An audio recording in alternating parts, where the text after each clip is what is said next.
দেখছো বউ, আমার মা কিচ্ছু খাইতে পারে না, স্যালাইন দিয়ে কোন রকম বাঁচায় রাখছি। আচ্ছা, আমার মা যে কুফরি করছে এটা তো উনি স্বীকার করছে, উনি তো ভুল স্বীকার করছে, তোমার কাছে মাফ চাইছে না? আচ্ছা, তুমি কি তার মন থেকে মাফ করে দিতে পারো নাই?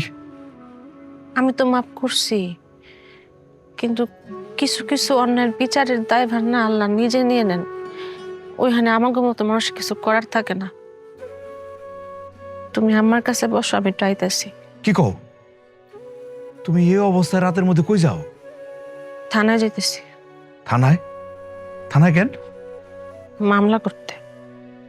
মামলা করতে? কার নামে মামলা করবা তুমি? আমার যে এত বড় ক্ষতিটা করলো, কুফরি করলো, আমার তো শাস্তি পাইতেছেই। আমার ননদ, সেও শাস্তি পাইছে। কিন্তু যার মাধ্যমে করছে সে কি শাস্তি পাইছে? এর পাওয়া লাগবো না? বৌরে, কুফরির অপরাধে কোনো মামলা হয় না, কোনো আইন নাই। কেন নাই? কেন থাকবো না? কোরআন শরীফে কুফরির শাস্তির কথা উল্লেখ করা আছে। শুধু তাই না, নবীজের হাদিসেও স্পষ্টভাবে উল্লেখ করা আছে, কুফরি কইরা যদি কেউ তওবা না করে তার শাস্তি মৃত্যুদণ্ড, তাও আবার ছুরিকাঘাতে। তাইলে এই কুফরির শাস্তির কথা যদি কোরআন হাদিসে লেখা থাকে, তাহলে আমাদের সামাজিকভাবে আইনে কেন থাকবে না? কি কইতেছো? এভাবে তো ভাবি নাই কোনোদিন। ভাববা না কেন? তোমার আরো সহজ করে বুঝাই। তোমার গলায় যদি আমি ছুরি দিয়ে আঘাত করি, তুমি মরতা না? হ্যাঁ, তোমার যদি গুলি করে তুমি মরতা না? তো কুফরি দিয়ে কি করে? কুফরি তিলে তিলে মাইরা ফেলে। আমি তো মনে করি এই যে ছুরি দিয়া গুলি দিয়া মারার চেয়ে কুফরি করে মরাটা খুব বেশি কষ্টের। এটাও তো এক ধরনের মার্ডার।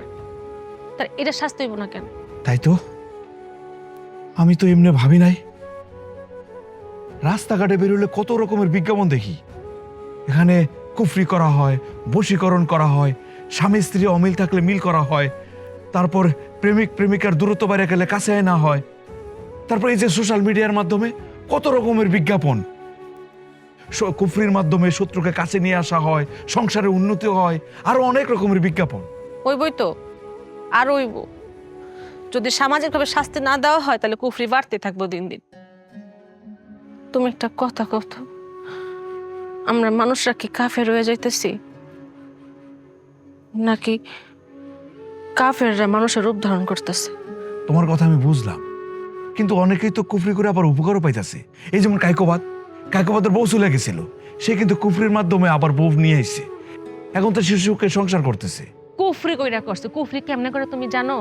কুফরি করে আমাদের পবিত্র কোরআন শরীফের সূরারে বিকৃত কইরা, তা আবার শয়তানের সাহায্য নিয়া। সে কি আল্লাহর সাহায্য নিতে পারতো না? যেখানে কোরআনে নিষিদ্ধ করা আছে সেই কোরআনের সূরাকে বিকৃত করাইতেছে, আবার শয়তানের সাহায্য নিতেছে। এর থেকে বড় পাপ, এর থেকে বড় অপরাধ কি হইতে পারে? এই যাবৎ কালে যারা কুফরিতে আক্রান্ত হয়েছে এবং কুফরিতে আক্রান্ত হয়ে মারা গেছে, তাদের পক্ষ থেকে আমি লড়ম, আমি রাস্তায় নামবো, আমি প্রতিবাদ করবো। যারা কুফরি করে এবং যাগো মাধ্যমে কুফরি করে, তারা যদি প্রমাণ সহ ধরা পড়ে, তাগো শাস্তি হওয়া লাগবে, সর্বোচ্চ শাস্তি মৃত্যুদণ্ড। এটা না হইলে কুফরি বাড়তেই থাকবো। ও, আমি তোমার পাশে আছি। আমি জানি এটা তো এগুলো সামাজিক শাস্তির বিধান। এখন আমি আল্লাহর একটা কথা কইতে চাই। আল্লাহ, আমার গ্রামে যত যত মানুষ কুফরিতে আক্রান্ত হয়েছে, কুফরিতে আক্রান্ত হয়ে মরে গেছে, তাদের পক্ষ থেকে আমি কই, যার মাধ্যমে ক্ষতিটা হয়েছে তারা তো আপনি গায়েবী শাস্তিতে মাইরে ফেলতে পারেন না, পুইরে ফেলতে পারেন না? এটা একটা পুয়াতি নারীর আর্তনাদ।